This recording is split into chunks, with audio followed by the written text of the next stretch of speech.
adalah cerita rakyat, yaitu asal mula Gunung Kawi yang sering dikunjungi para peziarah dan para wisatawan di Malang, Jawa Timur.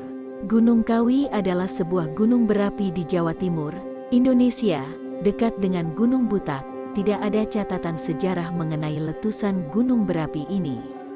Gunung Kawi, terletak di sebelah barat kota Malang, merupakan objek wisata yang perlu dikunjungi bila kita berada di Jawa Timur karena keunikannya.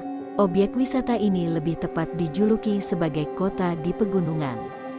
Di sini kita tidak akan menemukan suasana gunung yang sepi, tapi justru kita akan disuguhi sebuah pemandangan mirip di negeri Tiongkok zaman dulu. Di sepanjang jalan kita akan menemui bangunan-bangunan dengan arsitektur khas Tiongkok, di mana terdapat sebuah kuil kelenteng tempat untuk bersembahyang atau melakukan ritual khas Konghucu. Gunung tidak perlu tinggi asal ada dewanya. Pepatah populer di kalangan warga Tionghoa ini bisa menjelaskan mengapa Gunung Kawi di Desa Wonosari, Kecamatan Wonosari, Kabupaten Malang, Jawa Timur, sangat populer. Kawi bukan gunung tinggi, hanya sekitar 2000 meter, juga tidak indah, tapi gunung ini menjadi objek wisata utama masyarakat Tionghoa. Tiap hari ratusan orang Tionghoa, termasuk orang pribumi, naik ke Gunung Kawi. Masa liburan plus cuti bersama Lebaran ini sangat ramai, karena terkait dengan kepercayaan Jawa, kejawen, maka kunjungan biasanya berhubungan dengan hari-hari pasaran Jawa, Jumat Legi, Senin Pahing, Syuro, dan Tahun Baru. Namun di sisi lain, motif para pengunjung yang datang ke pesarean ini pun sangat beragam. Ada yang hanya sekedar berwisata, berdoa, melakukan penelitian ilmiah, dan yang paling umum adalah kunjungan ziarah untuk memanjatkan doa agar pelanggaran terkabul. Awalnya makam Eyang Jugo di Gunung Kawi tidak dikenal sebagai tempat pesugihan hingga datangnya sosok pria dari daratan Cina bernama Tam Yang. Dikisahkan, Eyang Jugo pernah melakukan perjalanan ke daratan Cina. Suatu ketika, dia bertemu dengan seorang perempuan hamil yang kehilangan suaminya. Lalu Eyang Jugo membantu ekonomi janda yang hidup dalam kemiskinan ini. Tentu saja perempuan ini sangat senang dan berterima kasih dengan bantuan Eyang Jugo. Sesuatu yang sudah menjadi tabiat Eyang Jugo dalam membantu sesama. Ketika Eyang Jugo hendak kembali ke Pulau Jawa, dia berpesan kepada janda itu agar anaknya nanti besar akan datang ke Gunung Kawi di Pulau Jawa. Anak dari janda miskin inilah yang diberi nama Tam Yang. Pada era tahun 40-an, datanglah Tam Yang ke Gunung Kawi. Tentu saja dia hanya melihat makam Eyang Jugo, karena Eyang Jugo sudah meninggal beberapa tahun sebelumnya.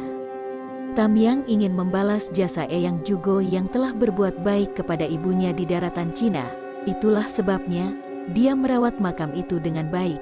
Pria Cina yang biasa berpakaian hitam seperti pendekar silat di makam Eyang Jugo dan membangun tempat berdoa dengan gaya Cina. Sejak itulah, peziarah semakin ramai mengunjungi Gunung Kawi.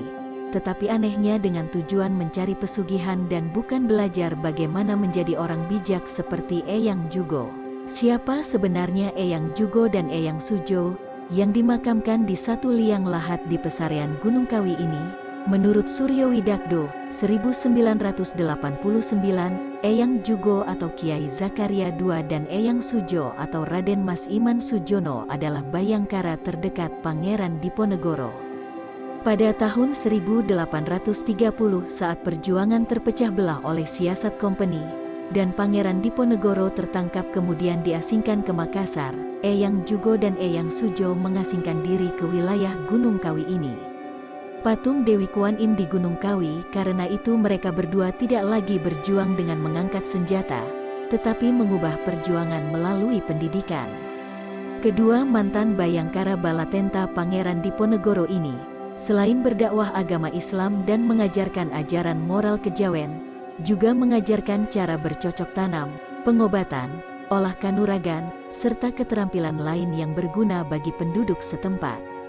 Perbuatan dan karya mereka sangat dihargai oleh penduduk di daerah tersebut, sehingga banyak masyarakat dari daerah Kabupaten Malang dan Blitar datang ke padepokan mereka untuk menjadi murid atau pengikutnya. Setelah Eyang Jugo meninggal tahun 1871 dan mengikuti Eyang Iman Sujo tahun 1876, para murid dan pengikutnya tetap menghormatinya. Setiap tahun, para pengikut dan juga para peziarah lain datang ke makam mereka melakukan peringatan. Setiap malam Jumat Legi, malam meninggalnya Eyang Jugo, dan juga peringatan wafatnya Eyang Sujo tiap tanggal 1 bulan Suro, Muharram, di tempat ini selalu diadakan perayaan tahlil akbar dan upacara ritual lainnya. Upacara ini biasanya dipimpin oleh juru kunci makam yang masih merupakan keturunan Eyang Sujo. Demikian kisah yang berada di Gunung Kawi, cerita rakyat yang selalu melegenda.